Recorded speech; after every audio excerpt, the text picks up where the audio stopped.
বিসমিল্লাহির রহমানির রহিম। আমি মোহাম্মদ শাহরি হোসেন, কম্পিউটার ইঞ্জিনিয়ারিংয়ে ডিপ্লোমা করতেছি।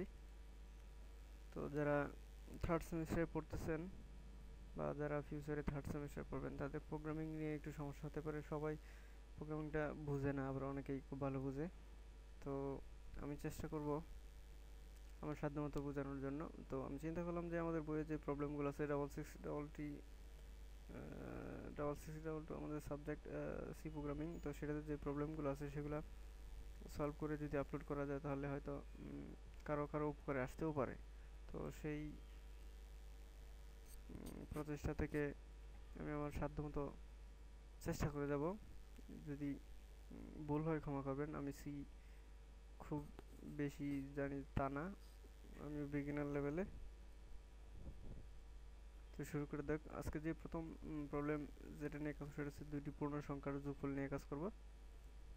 তো পূর্ণ সংখ্যাটা আবার কি আপনারা নিশ্চয়ই জেনে থাকবেন।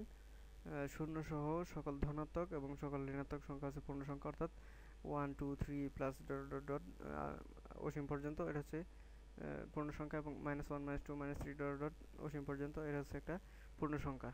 তো বেশি কথা না বলে আমরা প্রোগ্রামে চলে যাই। আমরা কোড ব্লক ওপেন করছি। কোড ব্লক ওপেন করার পর আমরা একটা ফাইল নিব। সেটা যে কোনো নামে সেভ করা যেতে পারে, তবে অবশ্যই ডট এক্সটেনশন থাকবে, তবে রিলেটেড নাম দেওয়া বেটার। তো আমরা যেহেতু দুইটা ইন্টিজার সংখ্যা নিয়ে কাজ করব, আমাদের একটা হেডার ফাইল ডিক্লেয়ার করতে হবে।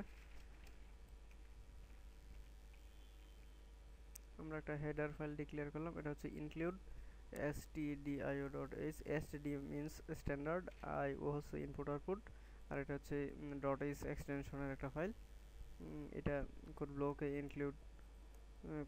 ইনক্লুড ফোল্ডারে থাকে, যেটা ডিক্লেয়ার না করলে ইনপুট আউটপুট সংক্রান্ত যে ফাংশন আছে যেমন প্রিন্টএফ, স্ক্যানএফ, এগুলো কাজ করবে না। তো আমরা এখন মেইন ফাংশন নিতে হবে। আমরা আইএনটি মেইন নিলাম। কোড ব্লকে ভয়েড মেইন প্রবলেম হয়, তো এটা সি প্রোগ্রামে অবশ্যই একটা মেইন ফাংশন থাকতেই হবে। আর যেহেতু এটা ফাংশন আর এটার একটা রিটার্ন টাইপ থাকবে, সেটা ভয়েডই হোক বা ইন্টিজারই হোক, ফ্লোটই হোক, ডাবল হোক, তো কোড ব্লকে ইন্টিজার দিলেই ভালো হয়। তারপর এটা হচ্ছে একটা ব্লক, মেইন ফাংশনের ব্লক। আমরা রিটার্ন জিরো মানে হচ্ছে এই ব্লকটা শেষ। রিটার্ন জিরোর পরে হাজারটা লাইন থাকলেও সে এক্সিকিউট করবে না।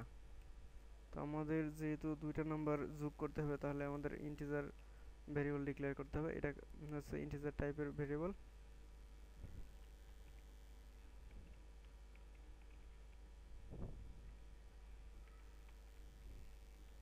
আমরা তিনটা ভেরিয়েবল ডিক্লেয়ার করলাম। এটা হচ্ছে ডেটা টাইপ, আর এগুলো হচ্ছে ভেরিয়েবল নেম। এগুলোকে টেকনিক্যালি বলে অপারেন্ড। এর নাম্বার ওয়ান হচ্ছে একটা ভেরিয়েবল, নাম্বার টু হচ্ছে আরেকটা ভেরিয়েবল, এবং রেজাল্ট হচ্ছে একটা কমা দিয়ে এগুলোকে সেপারেট করা হয়েছে, এবং সেমিকোলন হচ্ছে লাইনের শেষ, এবং এই প্রতিটা লাইনকে বলা হয় একটা স্টেটমেন্ট। তো আমাদের তিনটা ভেরিয়েবল ডিক্লেয়ার করা হয়ে গেল। এখন আমরা প্রিন্টএফ এর মধ্যে ইউজারকে বলে দিব যে কিছু একটা মান দেওয়ার জন্য। আপনারা নিশ্চয়ই জানেন প্রিন্টএফ হচ্ছে একটা output function.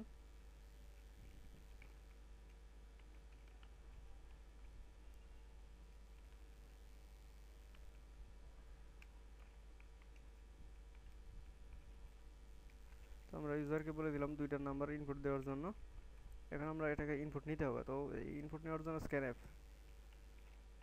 Scanf function input নেওয়ার জন্য আপনারা দেখতে পাচ্ছেন যে ডাবল কোটেশন, এটা এইভাবে লিখতে হয়। ডাবল কোটেশনের মধ্যে যেহেতু আমরা ইন্টিজার নিয়ে কাজ করবো সেহেতু %d আমরা দুই লাইনেও নিতে পারতাম, তবে এক লাইনে আমি দুটো ইনপুট নিয়ে নিলাম। %d মানে হচ্ছে ডেসিমেল।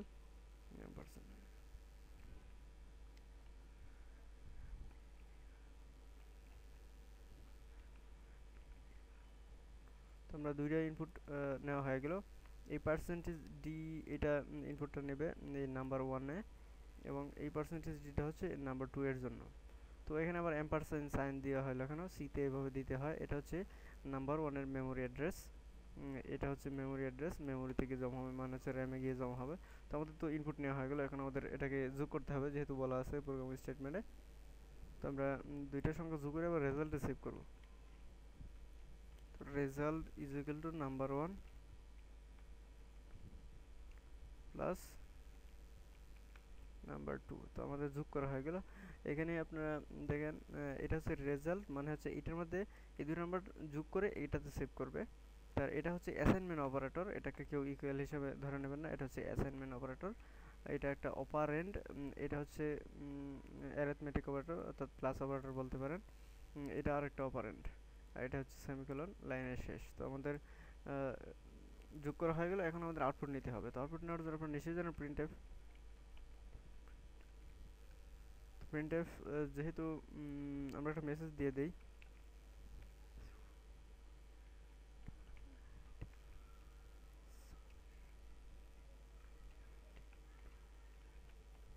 একটা মেসেজ দিয়ে দিলাম, মেসেজ দিয়ে তারপর আমরা পার্সেন্টেজ ডি দিব, পার্সেন্টেজ ডি দিব এবং পার্সেন্টেজ ডি কোথায় থেকে প্রিন্ট করবে সেটা আমরা বলে দেবো, সেটা হচ্ছে রেজাল্ট। আমাদের প্রোগ্রামটা হয়ে গেল। আমি আরেকবার বলে দিচ্ছি আমাদের প্রোগ্রামটা কি লেখা হয়েছে। এটা হচ্ছে একটা হেডার ফাইল, এর মানে হচ্ছে স্ট্যান্ডার্ড, এসটিডি মিনস স্ট্যান্ডার্ড, আইতে ইনপুট ওতে আউটপুট, আর এটা হচ্ছে ডট এইচ এক্সটেনশনের একটা ফাইল। আপনারা একটা কোড ব্লকে মেইন সিডাব্লিউ, সেখানে আবার ইনক্লুড ফোল্ডারে গেলে এই ফাইলটা পাবেন। এই ফাইলটা ডিক্লেয়ার না করলে ইনপুট আউটপুট সংক্রান্ত যে ফাংশনগুলো আছে প্রিন্টএফ স্ক্যানআউট এগুলো কাজ করবে না। তো সিতে অবশ্যই মেন ফাংশন থাকতে হবে, মেন ফাংশন থেকে সি প্রোগ্রামের কাজ শুরু হয়। আর এটা হচ্ছে একটা ব্লক, এটা হচ্ছে ব্লকের শুরু, এটা হচ্ছে ব্লকের শেষ, আর রিটার্ন জিরো হচ্ছে এই ব্লকটা শেষ। এই রিটার্ন জিরোর পরে যদি আপনি 2000 লাইনও লিখেন সেটা কাজ করবে না। আমরা প্রথমে তিনটা ভেরিয়েবল নিলাম, আপনি আলাদাও নিতে পারেন। নাম্বার ওয়ান হচ্ছে একটা ভেরিয়েবল, কমা দিয়ে সেপারেট করা হচ্ছে। নাম্বার টু আর একটা ভেরিয়েবল, রেজাল্ট আর একটা ভেরিয়েবল। তারপর প্রিন্টএফের মধ্যে আমরা বলে দিছি ইউজার কাছ থেকে ইনপুট নেওয়ার জন্য। তারপর স্ক্যানএফের মধ্যে ইউজার নিলাম, যেহেতু ইন্টিজার সেহেতু পার্সেন্টেজ ডি, পার্সেন্টেজ ডি মানে হচ্ছে ডেসিমেল, ডেসিমেল সংখ্যা ইনপুট নেবে এবং এম্পারসেন্ট দিয়ে সাইন দিয়ে সেটাকে বলে দিতে হবে এই পার্সেন্টেজ ডিটা কোথায় সেভ হবে। তারপর এই পার্সেন্টেজ ডিটা কোথায় সেভ হবে বলে দিছি। তারপর রেজাল্টের মধ্যে number one plus number to save করছি এবং প্রিন্ট করছি। তো আমরা কম্পাইল করি, তো দেখতে পাচ্ছি যে আমাদের কোনো সিনট্যাক্সগত ভুল হয় নাই। তো এখন আমরা রান করাইতে পারি। তো এখানে বলতেছে যে enter the value of two number, তো আমরা একটা নাম্বার দিলাম 2 আর একটা নাম্বার দিলাম 7, তো হিসাবে কত 9 হওয়ার কথা। তো আপনারা দেখতে পাচ্ছেন the summation is 2 number is 9, তো রেজাল্ট ঠিক আছে। তো এটাকে আরেকটু সুন্দরভাবে লেখা যেতে পারে। তো আপনারা মনে করতেছেন যে এটা আবার কি 3টা পার্সেন্টেজ ডি কেন হইলো। তো যেহেতু 3টা পার্সেন্টেজ ডি দিলাম তাহলে আমাদের ভ্যালু কিন্তু 3টা পাস করতে হবে। নাম্বার 1, তো আমরা ভ্যালু পাস করে দিলাম। আপনারা দেখতে পাচ্ছেন এখানে পার্সেন্টেজ ডি 3টা আছে। পার্সেন্টেজ ডি যেহেতু 3টা দিয়েছি ইন্টিজার টাইপের জন্য আমাদের 3টা ভ্যালু পাস করতে হবে। এই সেমি ডাবল কোটেশনের পরে কমা দিয়ে আমরা নাম্বার 1 পাস করছি। এই নাম্বার 1 প্রথমটা এখানে প্রিন্ট করবে, এই পার্সেন্টেজ ডি এর যে জায়গা আছে সেই জায়গায় নাম্বার 2 প্রিন্ট করবে এবং এই পার্সেন্টেজ ডিতে রেজাল্ট প্রিন্ট করবে। তো দেখি আমাদের প্রোগ্রামটা এখন কেমন হয়েছে। কম্পাইল করার পর রান করতেছি, সাপোজ দিলাম 5 এবং 10, তো আমাদের 15 হওয়ার কথা।